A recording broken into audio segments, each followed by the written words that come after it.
space, time, love, sacrifice. Few movies have dared to tackle such enormous themes while delivering mind-blowing visuals and raw human emotion.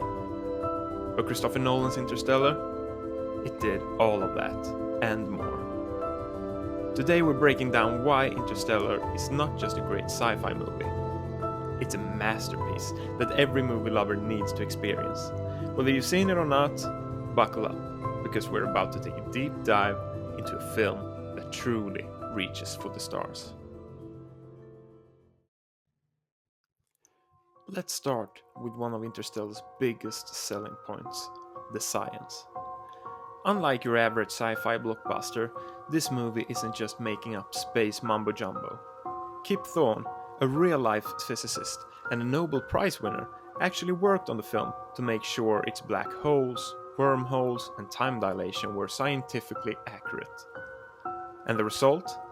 One of the most realistic depictions of a black hole ever put on screen. In fact, the visual effects were so groundbreaking that real scientists used them for actual research.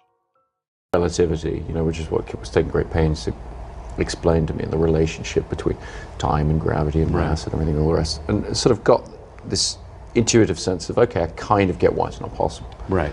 And then I said, yeah, no, it's not possible. Gravity and time are more connected than you think. So, what's gravitational time dilation? Imagine space as a giant trampoline. When you place a heavy ball on it, the trampoline sags. That's like gravity warping space. Now time is like a river flowing over this trampoline. When it hits that sag, it slows down. The stronger the gravity, the more it bends space, and the slower time moves. Ever heard of GPS satellites? They're high above Earth, where gravity is weaker. Their clocks tick just a tiny bit faster than ours on the ground. Scientists have to adjust for this, or your maps would be way off. Crazy, right?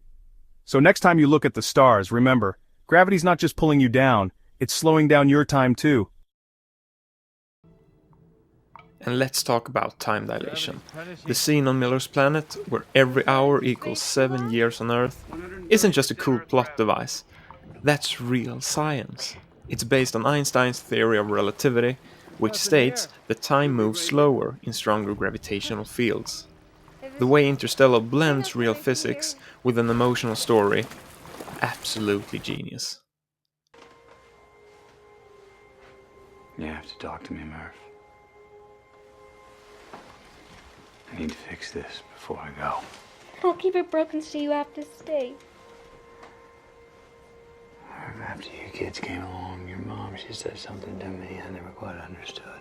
She said, now,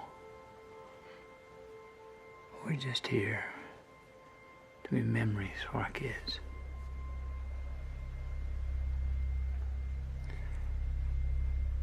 I think I now understand what she meant. Once you're a parent, you're the ghost of your children's future. But let's be real, this movie isn't just about space. It's about human connection. At its heart, Interstellar is a father-daughter story. The relationship between Cooper, played by Matthew McConaughey, and Murph, played by Mackenzie Foy, and later Jessica Chastain, is what drives this film. And let's talk about that scene. Yeah, that scene. I never made one of these when you were still responding because I was so mad at you for leaving.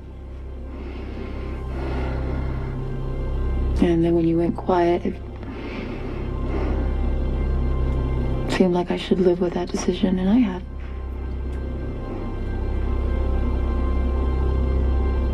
But today's my birthday. And it's a special one because you told me you once told me that when you came back we might be the same age. And today I'm the age you were when you left.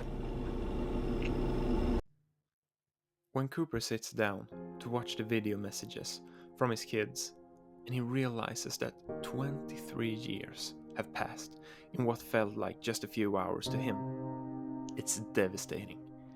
The way McConaughey performs this scene, barely speaking but completely breaking down, is just heartbreaking. If that scene didn't get you, I don't know what will. Of something, and he wouldn't tell me what the movie was about. He'd just write one page, would I give him one day, and just whatever came to my mind, I would start writing. What I wrote for Hans to get him started was some dialogue that I'd written for the film mixed with some ideas behind the film, without any indications as to genre or scale, just to free him up from that. Now we can't talk about Interstellar without mentioning Hans Zimmer's legendary soundtrack. Instead of usual booming sci-fi music, Zimmer went for something unexpected, an organ. And that's because Nolan told him this movie isn't about space, it's about time and love. The result? One of the most hauntingly beautiful scores in movie history. Tracks like Stay and Mountains build so much tension and emotion that they elevate every scene. Zimmer's music isn't just background noise, it's a character in itself. So in conclusion, why do you need to watch Interstellar? Because it's a perfect blend of real science, deep emotions, stunning visuals, and an unforgettable soundtrack.